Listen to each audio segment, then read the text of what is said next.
Halo anak-anak, kembali lagi ya kita akan belajar tentang Pancasila. Nah, anak-anak tahu Pancasila itu adalah dasar negara Indonesia. Nah, sekarang saatnya anak-anak harus mengetahui ya sila-sila dari Pancasila beserta dengan simbol-simbolnya. Ayo anak-anak kita belajar bersama-sama tentang Pancasila. Oke, perhatikan. Anak-anak perhatikan gambarnya. Kira-kira gambarnya gambar apa ya? Iya benar, gambarnya adalah gambar burung Garuda. Anak-anak tahu, burung Garuda itu adalah lambang dari negara Indonesia. Nah, lambang negara Indonesia itu hanya satu anak-anak, hanya burung Garuda saja. Tidak ada lambang burung-burung yang lain. Seperti pernah ibu dengar yang burung merpati, ya, atau burung Raja Wali. Nah, kalau lambang negara Indonesia tidak bisa diganti-ganti anak-anak, hanya satu, namanya burung Garuda. Nah, burung Garuda itu lambang dari negara Indonesia. Ya, oke, kita lihat. Nah, perhatikan ya gambarnya anak-anak dari lambang burung Garuda ya, dari kepalanya, lehernya, sayapnya, dan kemudian ekornya, semua ada arti-artinya. Ayo anak-anak, sekarang kita belajar bersama-sama ya. Anak-anak perhatikan, dari leher burung Garuda, jumlah helai bulunya yang ada di lehernya ya anak-anak, jumlahnya ada 45 helai bulunya. Ya, itu tandanya bangsa Indonesia merdeka pada tahun 1945. Nah, yang berikutnya, perhatikan sayap burung Garuda yang di kiri dan di kanan. Sayapnya anak-anak ada jumlahnya loh. Jumlahnya tahu nggak? Iya, jumlahnya ada 17. Yang sebelah kiri ada 17 helai bulunya, dan yang sebelah kanan ada 17 juga helai bulunya. Nah, artinya Indonesia merdeka pada tanggal 17. Anak-anak perhatikan ya, disampaikan, dikumandangkan waktu kemerdekaan bangsa Indonesia tepat pada tanggal 17. Ya, dan yang berikut, anak-anak perhatikan ekornya. Ekor yang paling bawah ya, ekor dari burung Garuda terdiri dari 8 helai bulunya. Nah, anak-anak tahu 8 itu artinya apa? Nah, 8 itu artinya bulan ke-8. Bulan ke-8 itu adalah bulan Agustus. Ya, dan yang terakhir, anak-anak perhatikan. Perhatikan sekali lagi ya. Ada di atas sedikit dari ekor burung Garuda di bawah perisainya ya. Di bawah perisai terdiri dari 19 helai bulunya. Artinya yang seperti ibu sudah bilang tadi, tahunnya ya yang 1900. Nah, kalau disambung 1945 tahunnya, dan ibu akan sebut dari angka yang pertama. Angka yang pertama angka 17, artinya tanggal 17. Dan yang kedua 8, artinya bulan Agustus. Yang ketiga tahun 19, dan yang keempat 45. Jadi kalau kita mau menyebut tahun, tanggal, dan bulan, kira-kira Indonesia merdeka diberitahukan kemerdekaan bangsa Indonesia pada tanggal berapa? Nah, jawabannya adalah 17 Agustus 1945. Nah, anak-anak perhatikan ya. Di tengah, di dadahnya burung Garuda ada perisai ya, namanya perisai. Di dalam perisai itu ada simbol-simbol dari setiap sila-sila Pancasila. Dari sila pertama, kedua, tiga, keempat, dan kelima. Anak-anak perhatikan ya, simbol sila Pancasila ya. Simbol sila Pancasila yang pertama adalah bintang. Anak-anak tahu untuk penerapan sila pertama, yang pertama adalah beribadah kepada Tuhan. Jadi semua rakyat Indonesia beribadah sesuai dengan keyakinannya atau sesuai dengan agamanya masing-masing. Dan yang kedua, penerapan silanya adalah saling menghormati.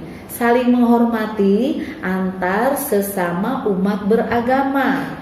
Gitu anak-anak. Jadi simbol Pancasila sila pertama adalah bintang, dan penerapannya Ibu buat 2 contoh ya. Yang kedua, simbol sila kedua adalah rantai.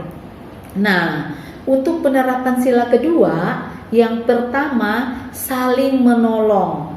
Jadi dalam kehidupan setiap hari, semua baik di sekolah, di rumah, di masyarakat, kita harus saling tolong menolong, saling bantu membantu ya. Dalam bekerja apapun ya, kalau kakak beradik juga harus saling tolong menolong. Itu tandanya kalian sudah menerapkan pengamalan sila kedua. Dan yang kedua, penerapannya adalah menghormati orang tua. Nah, anak-anak, menghormati orang tua itu seperti apa? Begini, kalau mau menghormati orang tua, harus turut, harus taat kepada orang tua. Kalau orang tua suruh belajar, anak-anak harus belajar. Kalau anak-anak sedang nonton TV, kemudian orang tua bilangin, ayo nak belajar, anak-anak jangan bilang, ntar mama selesain dulu TV-nya. Nah, itu tidak baik. Itu tandanya kalian belum taat kepada orang tua.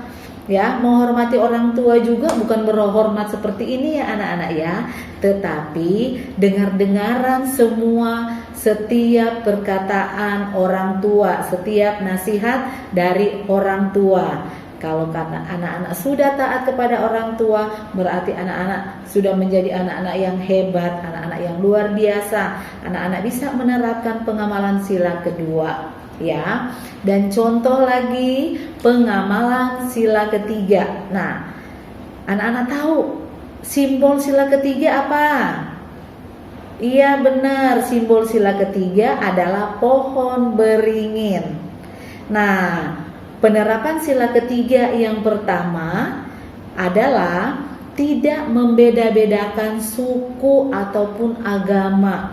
Jadi anak-anak, ketika kalian bermain, kalian jangan pilih-pilih teman, ya. Kalian bermain dengan siapa saja. Mau dia kulitnya putih, mau dia kulitnya hitam, mau dia orang yang keluarga berada atau dari orang yang tidak mampu, kalian harus bermain bersama-sama dengan teman ya, tidak membeda-bedakan. Dan yang kedua, penerapannya adalah bersatu dalam perbedaan. Kalau kalian misalnya sedang bermain, kemudian si A punya pendapat yang berbeda dengan si B, atau misalnya Tony maunya bermain bola, kemudian si Ani maunya bermain lompat tali. Nah, kalian harus ngomong dulu, berembuk bersama-sama supaya tidak berantem. Kira-kira mainan apa yang akan didahulukan untuk bermain, kemudian bermain untuk permainan yang berikutnya, supaya tidak ada perkelahian, tidak berantem. Kalian semua bisa bersatu, bisa bermain bersama-sama dengan senang hati dan bergembira bersama-sama ya. Jadi ingat, penerapannya sila ketiga, bersatu dalam perbedaan, jangan suka berantem ya.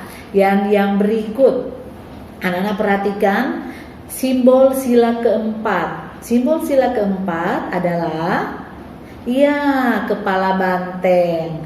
Kepala banteng itu simbol sila keempat. Dan sila keempat kalian harus menerapkan kira-kira seperti apa? Nah, Penerapan sila keempat, satu saja Ibu kasih contoh ya buat kalian supaya kalian hafal. Berkumpul untuk menyelesaikan suatu masalah. Contohnya, ketika anak-anak sedang bermain, si A dan si B berantem. Berantem karena apa?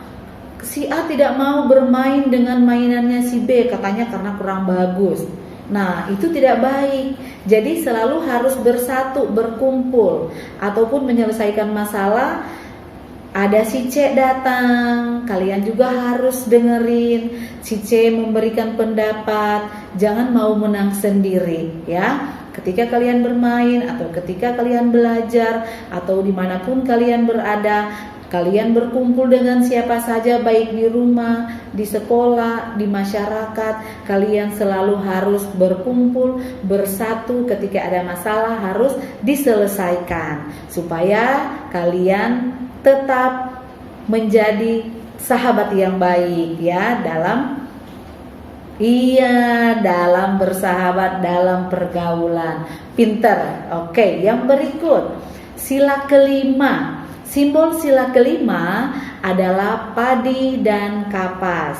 Anak-anak ingat ya, simbol sila kelima padi dan kapas. Penerapan sila kelima yang pertama yang harus dilakukan, harus bersikap adil terhadap semua orang ya, baik kakak, adik, saudara, yang lebih tua atau yang muda, semua harus bersikap adil ya. Mau bermain bersama atau mau berbagi, kalau kalian punya makanan, berbagi sama teman-teman. Kalau yang satu dapat, semua harus dapat. Tidak boleh pilih-pilih kasih ya. Dan yang kedua, penerapan sila kelima yang kedua adalah mau memuji hasil karya teman. Misalnya ada temanmu yang sedang menggambar, terus dia memperlihatkan gambarnya kepada kamu. Kamu ayo memuji dia, wah gambarmu bagus ya. Jangan kalian mengejek hasil karya teman ya. Itu tandanya kalian belum bisa menerapkan pengamalan sila kelima kalau kalian suka mengejek hasil karya orang lain. Marilah anak-anak dari sekarang, masih kecil sampai besar, kita belajar menghargai hasil karya orang lain. Itu tandanya kalian bisa menerapkan setiap sila-sila Pancasila dari sila pertama sampai sila kelima. Ibu harapkan anak-anak semua dapat melakukannya dengan sukacita, tidak dipaksa-paksa. Nah, sini ada contoh suku bangsa anak-anak. Suku bangsa yang ada di Indonesia. Nah, anak-anak di Indonesia itu ada banyak sekali suku bangsa. Tapi Ibu mengajarkan kepada kalian ada 6 contoh suku bangsa yang ada di Indonesia ya. Nah, perhatikan. Contoh suku bangsa, suku Batak dari Sumatera Utara. Ya, dari provinsi Sumatera Utara. Yang kedua, suku Betawi. Suku Betawi itu berasal dari DKI Jakarta. Nah, anak-anak kita sekarang kan tinggal di DKI Jakarta, di provinsi DKI Jakarta. Anak-anak harus tahu nama sukunya suku apa ya. Nah, kalian bisa menjawab suku Betawi ya, seperti yang ada di gambar anak-anak lihat ya. Suku Betawi yang ada gambar ondel-ondelnya, itu ciri khas dari suku Betawi atau dari DKI Jakarta. Dan yang ketiga, suku Sunda. Suku Sunda itu berasal dari provinsi Jawa Barat. Nah, yang keempat, contoh suku Baduy. Suku Baduy berasal dari provinsi Banten. Dan yang kelima, suku Minahasa berasal dari provinsi Sulawesi Utara. Dan yang keenam, yang terakhir, suku Asmat berasal dari provinsi Papua. Nah, anak-anak, dari 6 provinsi ini ada 3 yang Ibu harapkan anak-anak bisa hafal suku bangsa. Jadi anak-anak tinggal pilih mau yang mana, dari nomor 1 sampai nomor 6, pilih 3 saja. Anak-anak hafal suku bangsanya, nanti ketika praktik ulangannya anak-anak bisa menjawabnya. Ya anak-anak ya. Sampai di sini dulu pelajaran tentang Pancasila. Semoga bermanfaat buat kita semua dan buat anak-anak. Terima kasih anak-anak semuanya.